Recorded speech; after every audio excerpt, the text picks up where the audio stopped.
Hello and welcome to Adobe Premiere Pro CC Tips and Tricks. I'm Ron Perzuka, an Adobe Certified Instructor. Today we're going to talk about the Media Browser.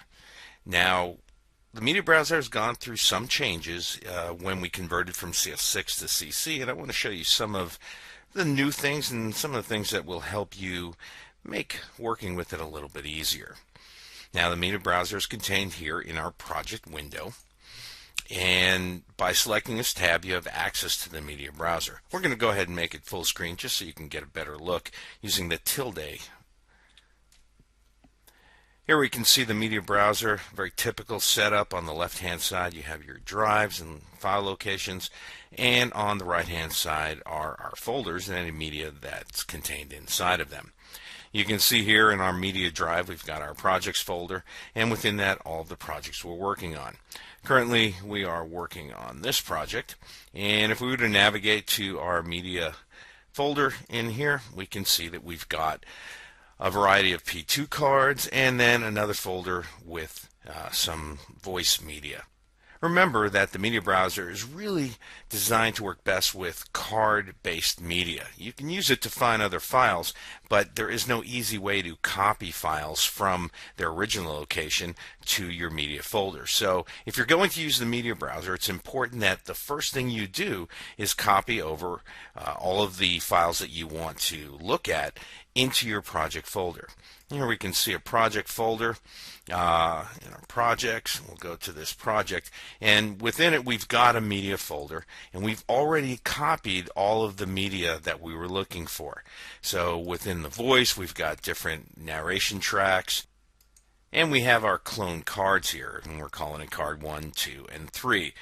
They all look basically the same inside with our contents folder and all the other files contained within folders. A little hard to navigate and work in here, and that's why we choose instead to use the Media Browser. So remember, we first copy all of this into our media folder, and now we're free to use the Media Browser to import footage that we find that we need. One of the problems that sometimes you had before is if you have a complicated or a big drive and lots of different things in different places, you always had to navigate your way to find what you were looking for. One of the nice new features here is the favorites. Now that means I can come, for instance, to my projects folder, and I can right-click on it and now add that to my favorites. So now I don't have to go looking for my projects. I can simply click up here from the favorites and find my projects folder very, very quickly. Now, if there's a particular project or a particular folder, maybe a shared location that you use very often, you can also save any of these as something you want to come back, a favorite that you're going to use over and over again. I would suggest as a minimum, have your projects folder as a favorite so you don't have to go looking through it every time, and makes life just a little bit easier for you. All right, so if we go in our projects window, we can navigate to the project that we're working on right now, which is the Warrior Game setup, and you'll see that it located our project and it shows us some of the things that we have in here. Now, if we go to our media folder, here are our 3 clone cards and our voice.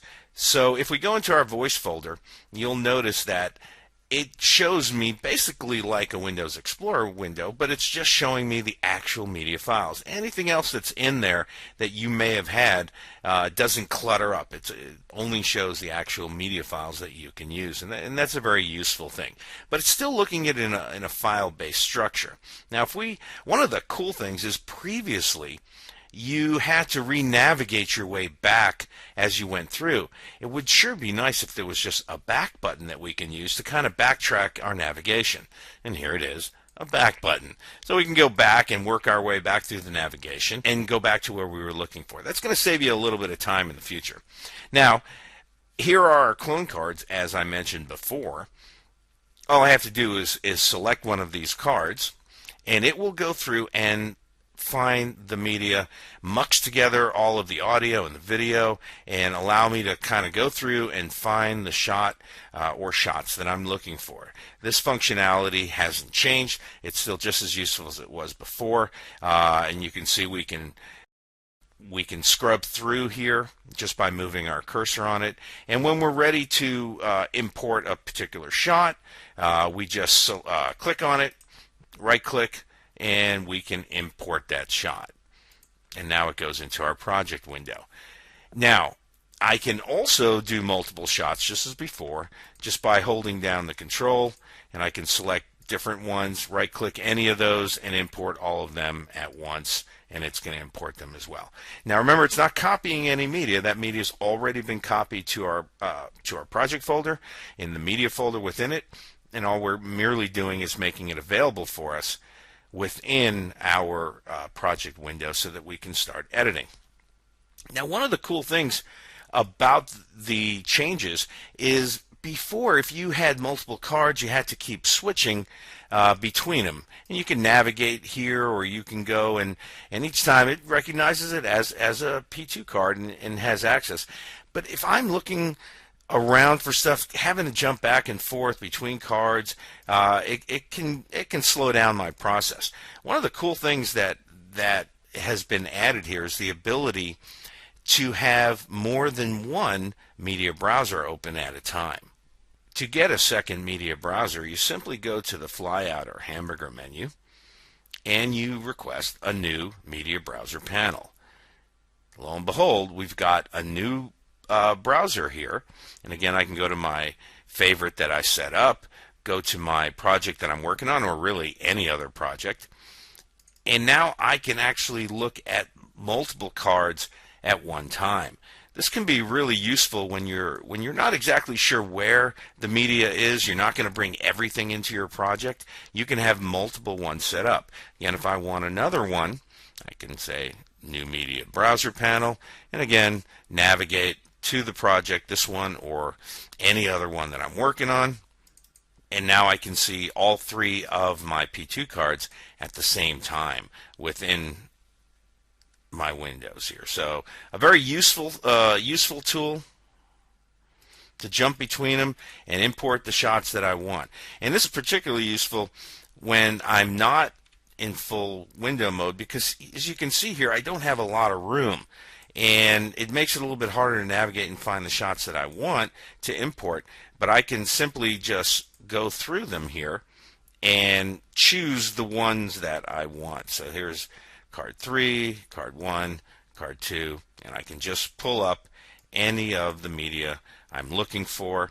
When I find the shot that I want, maybe it's this one here, import, and when I go back to my project window, you can see it's been added.